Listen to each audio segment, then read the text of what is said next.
जो घटना हुई थी 24 तारीख को राजेंद्र नगर रेलवे स्टेशन पर, तो उसमें उसको नियंत्रण के क्रम में और उसके बाद जो पत्थरबाजी और आगजनी की घटना हुई और उसमें जो 4 लोग गिरफ्तार किए गए थे, उनसे पूछताछ के क्रम में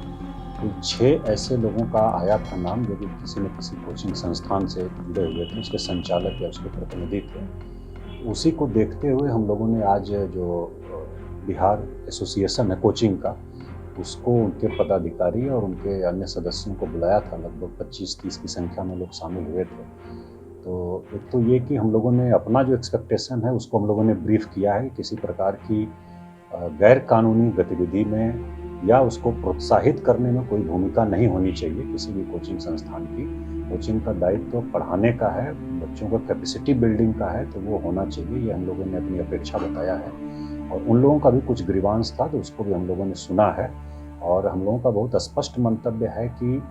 पूरा कोचिंग जो संस्थान है या प्रोफेशन है उस पर किसी प्रकार का हम लोगों को शक नहीं है और उस पर किसी प्रकार का उसके प्रति हम लोगों के मन में पूर्वाग्रह भी नहीं है। लेकिन जिन लोगों का नाम आया है उसका हम लोग साक्ष्य के आधार पर जरूर जांच करेंगे। 28 तारीख को जो पहले हम लोगों ने 24 तारीख को जो घटनाक्रम हुआ था,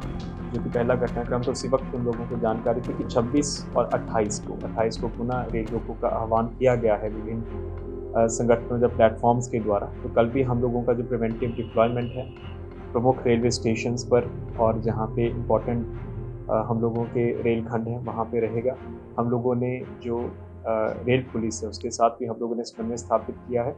कुछ जगह पे उनका डिप्लॉयमेंट रहेगा, कुछ हम लोगों का डिप्लॉयमेंट रहेगा और जहाँ पे खास करके जहाँ से मोबिलाइजेशन होने की आशंका होती है, जहाँ पे कोचिंग इंस्टीट्यूशंस की ज़्यादा तादाद है, जहाँ से लोगों के आने की आशंका, वहाँ पे भी हम लोगों की प्रिवेंटिव डिप्लॉयमेंट और पेट्रोलिंग रहेगी। और इसके अतिरिक्त हम लोग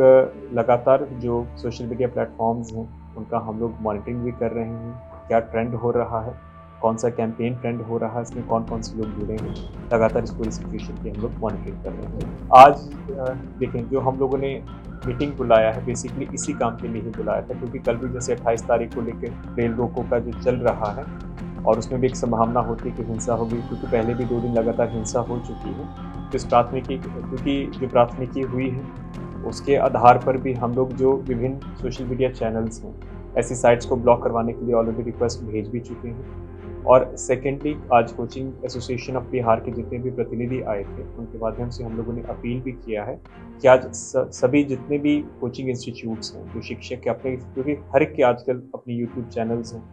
उनके माध्यम से भी वो अपील करेंगे। जो बातें हुई हैं सरकार की तरफ से, आप जानती हैं कि इसमें grievance redressal committee railway authorities की तरफ से बन भी चुका है। जो भी तथ्य हैं उनको बता दिए गए हैं ताकि इसमें जो स्टूडेंट्स को दुष्प्रेरित कोई नहीं कर सके। और हम लोगों ने ये भी स्टर्न मैसेज दे दिया है, यदि इस प्रकार का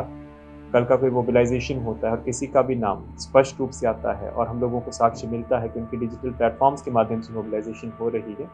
तो सख्त से सख्त कानूनी कार्रवाई भी हम लोग करेंगे। जो पुलिस एक्शन होता है, पुलिस एक्शन हमेशा संविधान के दायरे में ही होता है और इसमें जो भी क्योंकि उसमें सब मीडिया वाले भी बहुत घायल हुए थे उसी लिखना पहाड़ी के मुसल्लापुर हाट में भी, और जो प्रोवोकेशन हुआ, प्रोवोकेशन को नियंत्रित करने के लिए जो भी लोगों के पास कानूनी कार्रवाई होती है नियंत्रण के साथ हम लोग करते हैं। पर्याप्त जो हम लोग बल प्रयोग करते हैं बिल्कुल न्यूनतम करते हैं और उतना करने का अधिकार भी होता है। और इसमें क्योंकि वीडियोग्राफ्स भी हैं, मतलब आपके पास भी बहुत सी वीडियो क्लिप्स हैं, उनके एनालिसिस के आधार पर ही नेमिंग भी किया गया है, अरेस्टिंग भी आप लोग जानते हैं उसी के आधार पर की गई है, जेन्युइन अरेस्टिंग हुई है 24 की तारीख से। इनफैक्ट लगातार कुछ ना कुछ घटनाएं हो रही हैं रेलवे प्रॉपर्टी को लेकर, रेल यातायात को बाधित करने का प्रयास भी हुआ, प्रयास और किया भी गया। रेलवे की जो संपत्ति थी राजेंद्र नगर टर्मिनल में उसको क्षतिग्रस्त भी किया गया और हम लोगों को लगातार निरंतर 2 दिन मेहनत भी करनी पड़ी, एक दिन राजेंद्र नगर टर्मिनल पे और एक दिन बिकना पहाड़ी और मुसल्लापुर हाट वाले एरिया में जो स्थिति विधि व्यवस्था की उत्पन्न हुई थी उसको नियंत्रित करने में। उसी क्रम में प्राथमिकियाँ दर्ज हुई हैं। इन प्राथमिकियों में जो लोग पकड़े गए उनके अतिरिक्त जब हम लोगों ने उनसे पूछताछ किया, और क्योंकि ये चीज़ हम लोगों को पता चल गया था कि ये जो प्रोटेस्ट है इसको पूरी तरह से डिजिटली कंट्रोल किया जा रहा है, उसके जो भी मोबिलाइजेशन हो रहा है वो पूर्ण रूप से सोशल मीडिया के प्लेटफॉर्म्स के माध्यम से, यूट्यूब चैनल्स के माध्यम से हो रहा है। और जो सबसे इसमें दुखदाई बात थी कि जो वायलेंस हो रहा है कहीं पे भी हो रहा है उसको लाइव स्ट्रीमिंग की जा रही है दूसरे लोगों को दुष्प्रेरित करने के लिए। तो हमने सभी का जो सोशल मीडिया प्रोफाइल्स हैं, फेसबुक, ट्विटर अकाउंट्स थे, जो यूट्यूब चैनल्स के माध्यम से हो रहा था, उनका हम लोगों ने गहन अध्ययन किया और उससे पता चला कि कुछ जो जिनके नाम की प्राथमिकी में आई भी हैं पत्रकार नगर में, उसमें प्राथमिकी दर्ज हुई है। लगभग 6 ऐसे व्यक्तियों के नाम आए हैं जो कि कोचिंग प्रोफेशन के साथ जुड़े हुए थे, जिनकी यूट्यूब चैनल्स को हम लोगों ने फॉलो भी किया, एनालाइज भी किया, जो वीडियोज़ थी। तो कुछ चीज़ें जो उसमें प्रकाश में, इसके आधार पर हम लोगों ने एफआईआर किया है स्टूडेंट्स के अतिरिक्त। अब अनुसंधान के अगले क्रम में इन सभी जो व्यक्तियों के नाम आए हैं उनको एक बाज़ाब्ता 160 का नोटिस होता है, वो भेजा जाएगा और उनको अनुसंधान में सहयोग करने के लिए, अनुसंधान में जुड़ने के लिए एक निर्धारित स्थल और टाइम देते हुए उनको एक अवसर दिया जाएगा कि वो अपना जो भी प्रतिरक्षा साक्ष्य या अपने पक्ष में जो भी कुछ कहना चाहते हैं वो प्रस्तुत करें। क्योंकि ये सब डिजिटल एविडेंस है, डिजिटल एविडेंस का जो पैमाना होता है अलग होता है। हम लोग सब इस पर देखें कि यूट्यूब चैनल्स किनके क्रिएटेड हैं, जो व्हाट्सएप ग्रुप्स जिनके माध्यम से इनको मोबिलाइज किया गया, उनके ग्रुप एडमिन्स कौन हैं और उनका सभी के जो साक्ष्य पूर्ण रूप से एकत्रित करके, और उसके बाद हम लोग यदि साक्ष्य की संपुष्टि होती है, हम लोग आगे की कानूनी प्रक्रिया, अनुसंधान की आगे की प्रक्रिया। तो इस बारे में भी हम लोग जो कोविड गाइडलाइंस का उल्लंघन हुआ है उसकी धाराओं को हम लोग ऐड करवा रहे हैं। तो कल के लिए भी यही होगा कि यदि जो हम लोगों कोविड के रिस्ट्रिक्शंस हैं, अगर उसका कोई उल्लंघन करता है तो जो हमारा एपिडेमिक एक्ट और डिजास्टर मैनेजमेंट एक्ट के नीचे जो हम लोगों को कानूनी प्रावधान दिए गए हैं, जो शक्तियाँ प्रदत्त हैं, उसके अनुरूप कार्रवाई की जाए। तो सर स्टूडेंट्स के लिए कोई अपील है? स्टूडेंट्स के लिए यही अपील है कि जो भी उनकी ग्रीवांसीज हैं, जो भी उन लोगों की शिकायतें हैं, उसके लिए रेल मंत्रालय की तरफ से एक प्रॉपर आप लोगों को नोटिफिकेशन, एक सूचना जारी करके ग्रीवांस कमेटी का रिड्रेसल किया जा चुका है और उसके समक्ष आप अपनी ग्रीवांसीज संवैधानिक रूप से रख सकते हैं। किसी भी परिस्थिति में आप कानून को अपने हाथ में मत लीजिए, हिंसक मत होइए, क्योंकि हिंसा से सरकारी संपत्ति का नुकसान होता है, आम लोगों को बहुत असुविधा होती है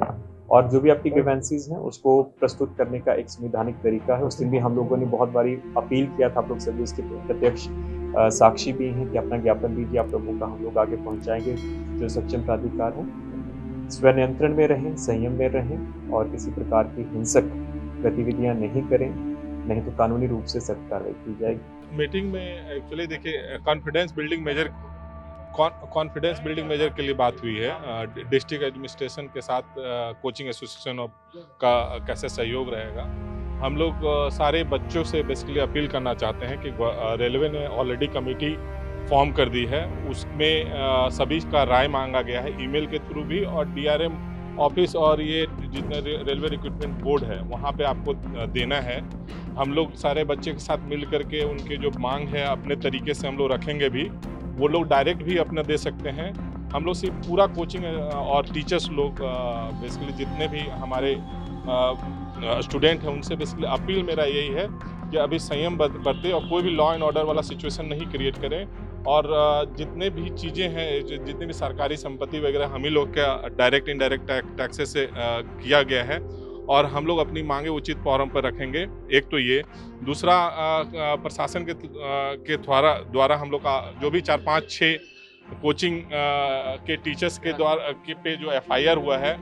उनको बगैर अरेस्टिंग का आश्वासन दिया गया है कि अपनी बातें आ करके वहाँ रखें, जब तक वो जितने भी उन पे चार्जेस लगे हैं जब तक वो पूरी तरीके से वो मतलब अपनी पक्ष रख दें, जब तक वो प्रूव नहीं होगा तब तक उनकी अरेस्टिंग नहीं होगी, सबसे बड़ी बात। और तीसरी चीज़ जो उन्होंने ये बोला है कि आने वाले दिनों में जो कोचिंग का जो अनलॉक का जो स्थिति है, गवर्नमेंट और खास करके डीएम सर और एसएसपी सर, अब हम लोग का सारी बातें गवर्नमेंट के आने वाले सीएमजी मीटिंग में 6 तारीख से खुलवाने का अपने तरीके से करेंगे, सो दैट कि ये स्थिति और सुधरे। हाँ, उस पे यही बात हुआ है कि हम लोगों का कि जो 6 जो है मेन, उन्हीं का कुछ जो उनका फैंस ग्रुप का जो क्लब जो भी रहता है, स्टूडेंट्स भी बना लेता है, पता नहीं किस तरह का क्लिक है, वो देखने के बाद उन लोग अपना बात रखेंगे। हमको लगता है कि उसमें 6 ही का भी नाम है, जिसमें 2-3 दिल्ली के टीचर्स हैं, बाकी यहाँ के टीचर हैं, और इन लोग का वहाँ पे उनकी जो कमेटी है, जो भी आईओ ऑफिसर्स होंगे, जो कंसर्न थाना है, उनके पास जा करके जो टाइम दिया जाएगा उसमें जा करके इन लोग रखेंगे